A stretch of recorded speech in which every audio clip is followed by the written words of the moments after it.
Hey everybody, and Tony here with a review of Prokofiev's The Love of Three Oranges, which was shown at the Deutsche Oper Berlin.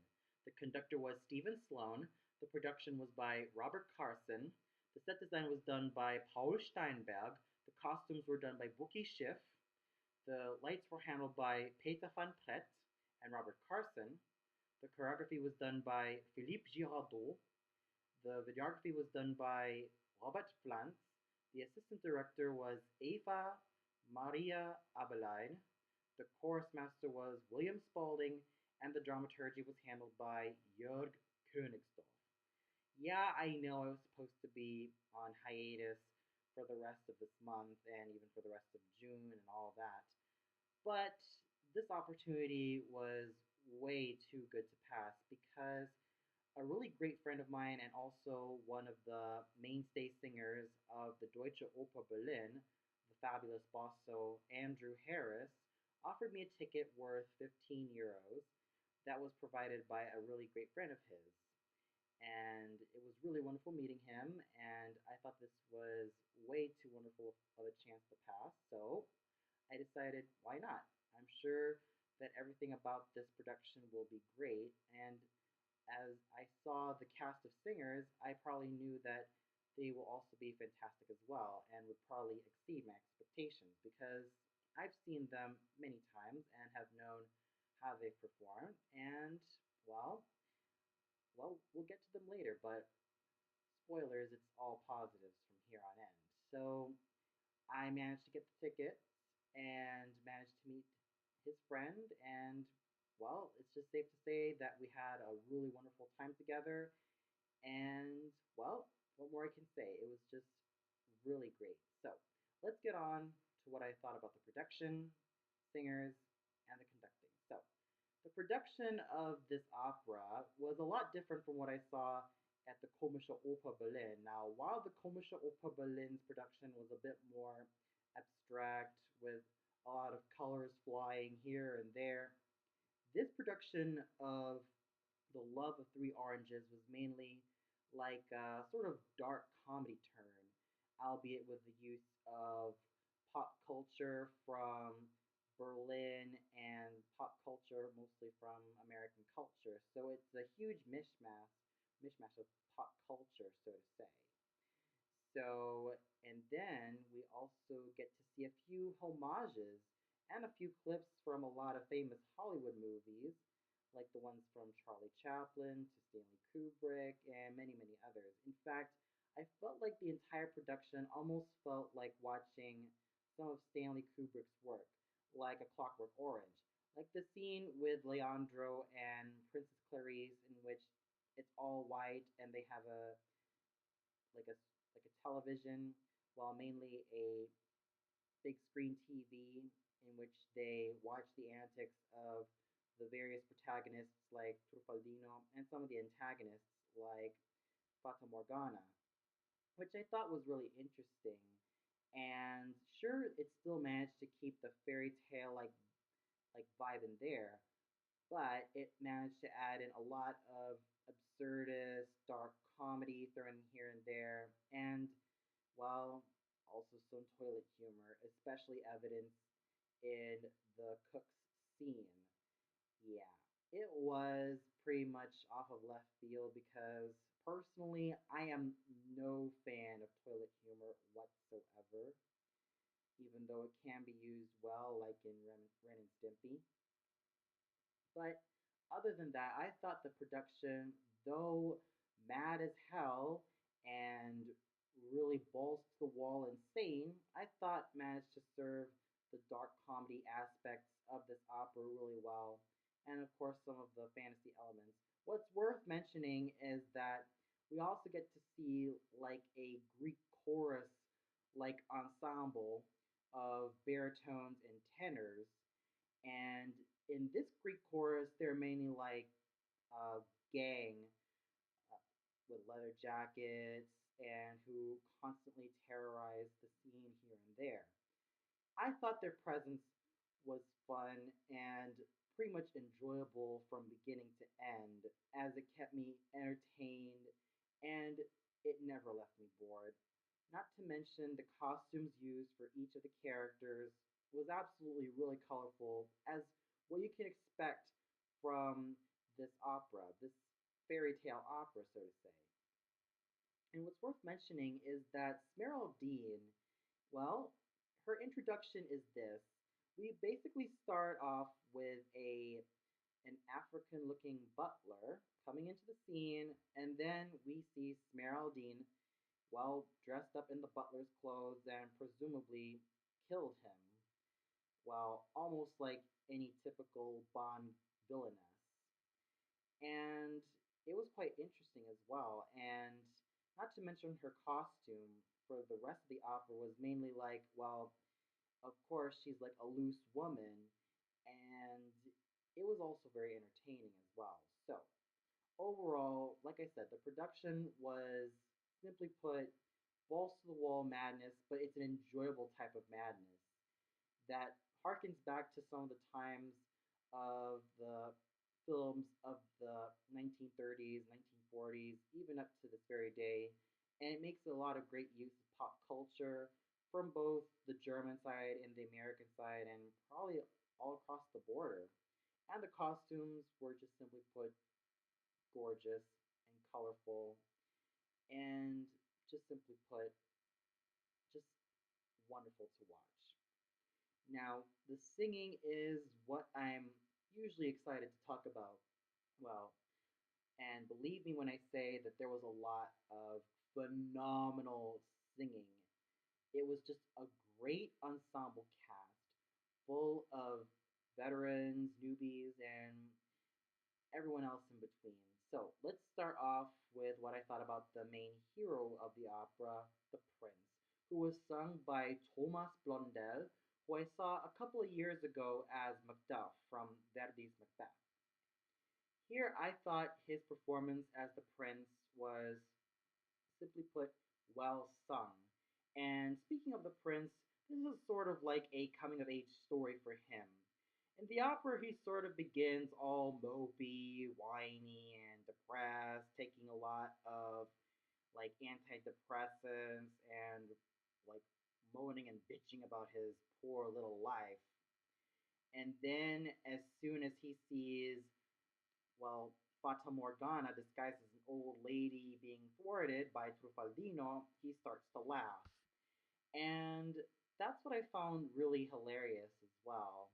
It's sort of like a coming of age story and pretty much a hilarious one at that. And what's worth mentioning was that his character goes from being all mopey and whiny to having some sort of balls and ends up joining the Greek chorus gang. He gets a leather jacket, he gets a black shirt, he rids himself of his PJs, and he starts to journey on to becoming a man. So it's basically like the character Tamino, but it's a lot more of an absurd journey that he goes through. And yes, he does get the girl at the end, just like his predecessor Tamino. So, what did I think about Thomas Blondel's singing? Like I said, it was a very fabulous job in singing all of his notes. And it also helped that he also began as a Mozart tenor, as he managed to navigate some of the coloratura of the princess lines really well. And sure, sometimes his high notes seemed kind of forced, but I think it's also because of the development of his repertoire as he's heading towards more spinto roles. And as I've read, he's going to be singing Herodes from Richard Strauss's Salome. So that's worth looking forward to, well, in 2016. So he gave a really wonderful portrayal of the prince, showing that he started off the prince as this whiny little emo to simply put a full grown, ballsy person who is unafraid of anything, and he manages to capture that very well, almost reminiscent of Tamino, albeit a bit more exaggerated. Still, he was able to be in fine form throughout the evening, and it was just simply put very enjoyable. His sidekick, Trufaldino, was done by the character tenor, the great character tenor, Burkhard Ulrich.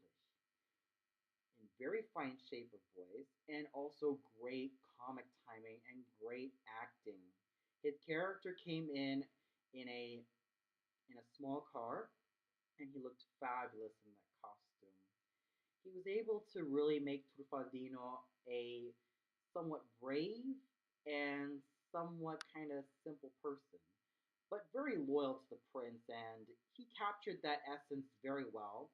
And it's also helped by his very fine sounding voice that was in great shape from beginning to end. And he was a very convincing singing actor as usual. And he was just simply put a lot of fun. Then we get to the King, sung by Ante Yerkunica, who I also saw last year as Alvise from Pontiele's La Gioconda. Still in very fine voice, a very commanding stage presence that, well, as usual, blew me off of my seat.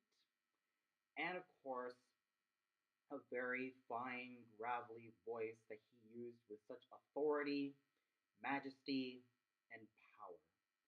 It was a very enthralling portrayal of the king. He managed to capture his role very well, capturing his pain, his suffering, and then his doubts, and then suddenly his happiness in the end.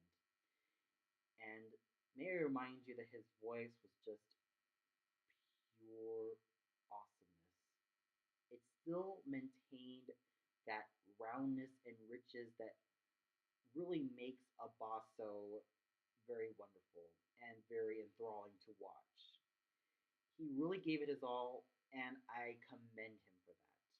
And then we get to the role of Pantalon, his advisor, sung by the dramatic baritone Bastian Eferink. Now, I saw this baritone as Monterone, Klingzor, and Escamillo all last year at this very opera house.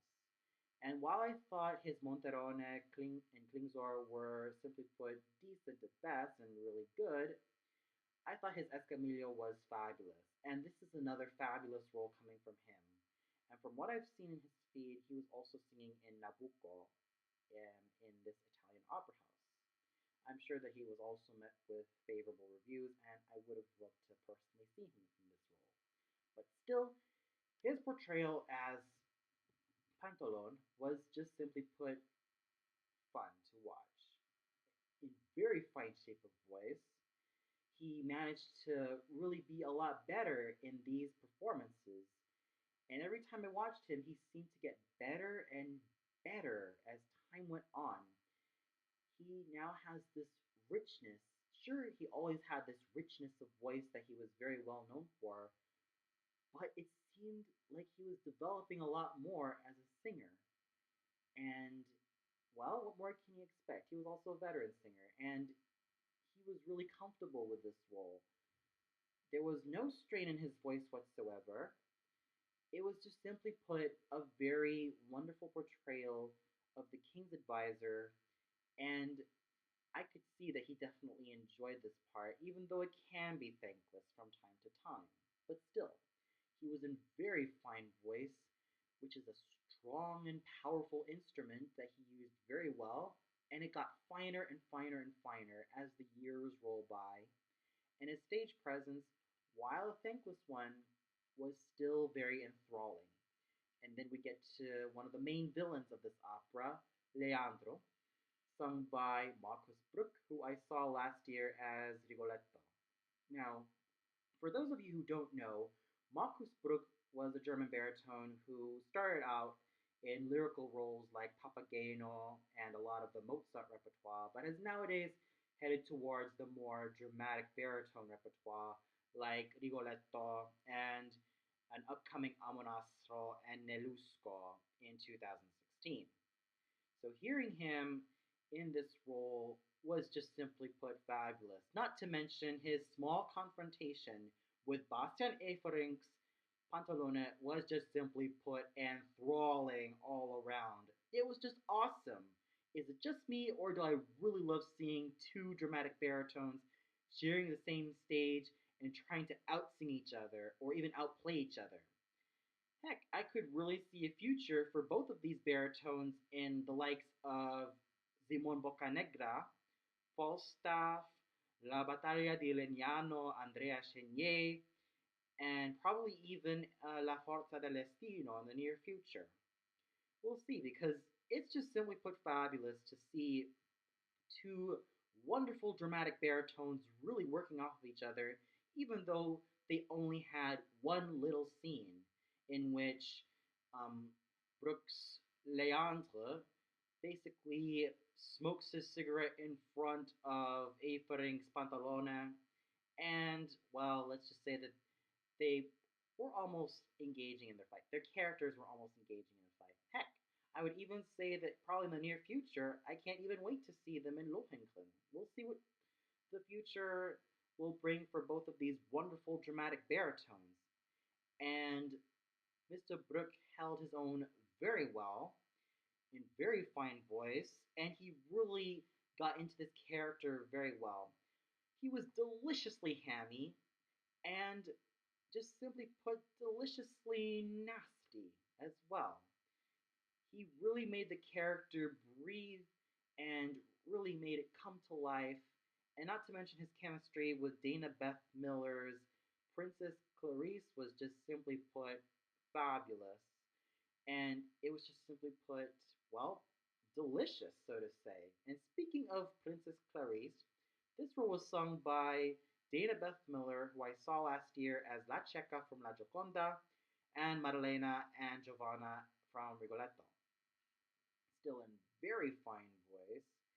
It was still a very gorgeous, velvety, luscious instrument that brought out the best of her mezzo contralto voice.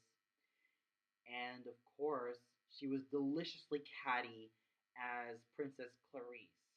Definitely enjoyable from beginning to end.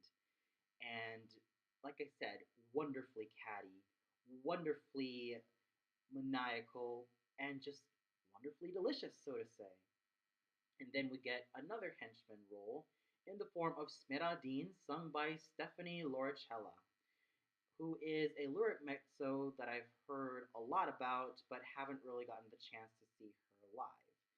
And now that I have a lot of things to say about her voice. It's a very gorgeous instrument, a very well produced, gorgeous lyric mezzo instrument that was simply put homogeneous in all the registers. And she was able to make Smeraldina a very catty character and sort of a punk chick, so to say.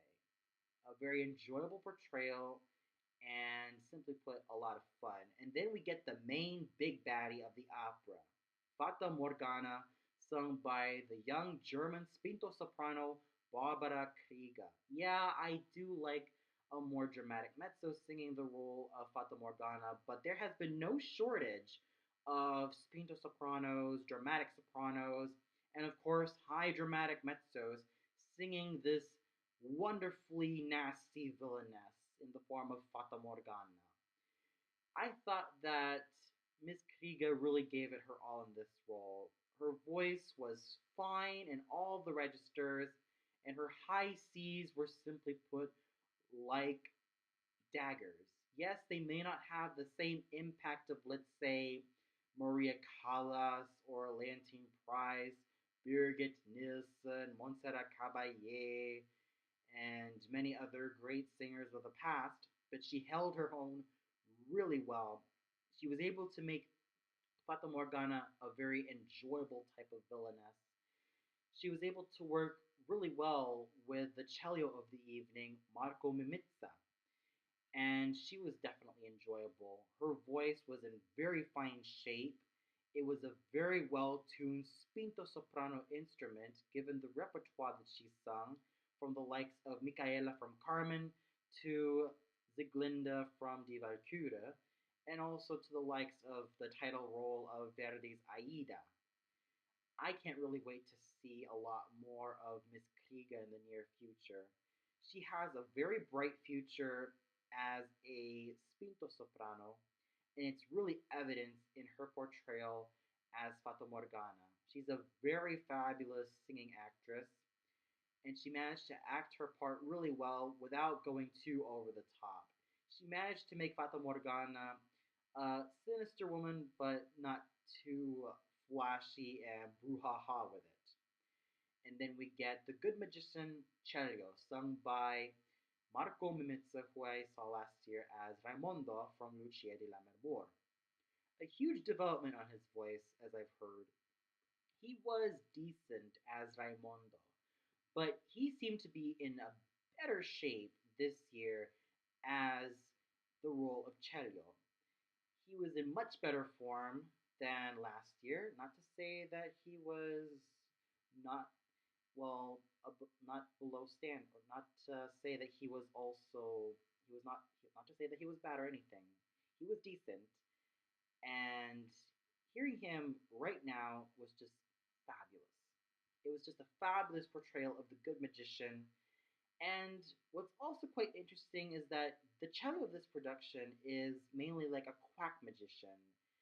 So some dark humor added here and there to also suggest that Celio was also a bit of a murderer, which was quite interesting and darkly funny. So he really managed to bring out the best of this character, all thanks to his fine voice, which I really hope to hear a lot more in the near future. Then we get to The Cook, sung by my very wonderful friend Andrew Harris. What a voice he had, I tell you. It seemed to have gotten better and better as the years roll by. It's gotten firmer, it's gotten a lot more rounder, richer, and it's just simply put a very wonderful portrayal. He managed to make the cook a very fun part to play. I could see that he had a lot of fun in this role, and well, if you're watching this, Andrew, I like to thank you for the ticket as well. It's a wonderful portrayal of the cook that you've just done, and it was just simply put a huge pleasure seeing you in this superb character role.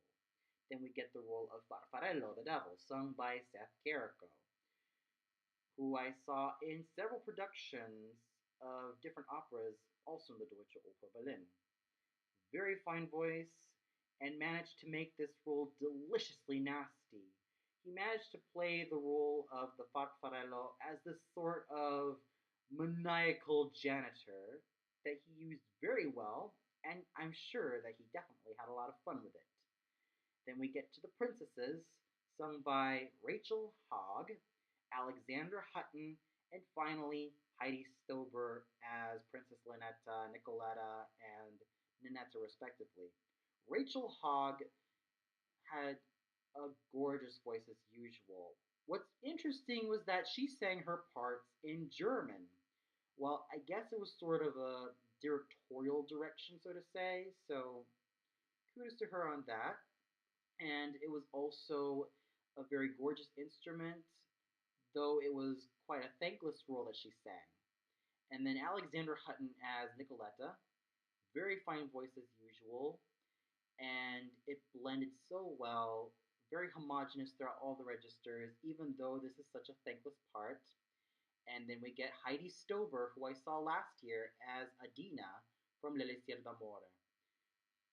Gorgeous, gorgeous voice, and very superb acting as well. She managed to bring out the simplistic nature of the princess. She's a sweet princess who is very loyal to her prince, and she managed to play that very well with a very fine voice that was homogenous throughout all the registers, and it was just simply put a very lovely instrument that I definitely enjoyed. And then we have the Greek chorus esque 10, well, assassins, so to say, sung by the following singers: Sonny Boy Dladla, Gideon Popper, Matthew Pena, Alvaro Zambrano, Matthew Newland, Noel Booley, Thomas Lehman, Carlton Ford, Simone Poli, and Jing Jing Zhou. These fabulous gentlemen gave their all in these roles that they have sung. In fact, their voices blended very well. From the light lyric tenor voices of Sonny Boy Dladla Matthew Pena, Alvaro Zambrano, and Matthew Newland to the character tenor voice of Gideon Poppe, to the bass baritone voices of Noel Bowley, Thomas Lehman, and Carlton Ford, to the more baritonal voices of Simon Pauli and Zheng Zheng Zhou. It was just simply put homogenous throughout all their registers and their respective parts, and they played their roles really well with such finesse and frisson. They really worked well as an ensemble and an absolutely enjoyable ensemble as well. In fact, I would go out of my way and say that they were the highlights of this opera. Basically, they played these Greek chorus esque style singers who provided some exposition of the opera and a little bit of Deus ex machina, but still, they were wonderful all throughout.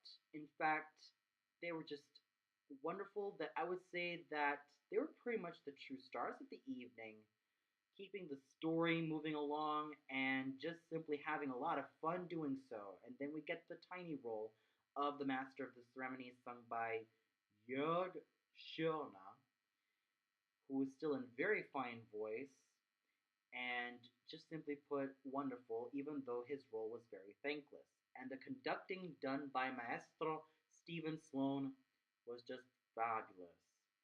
There was no false tunes, so to say, and it was just simply put enjoyable. So overall, wow, this was so worth it. What a blast!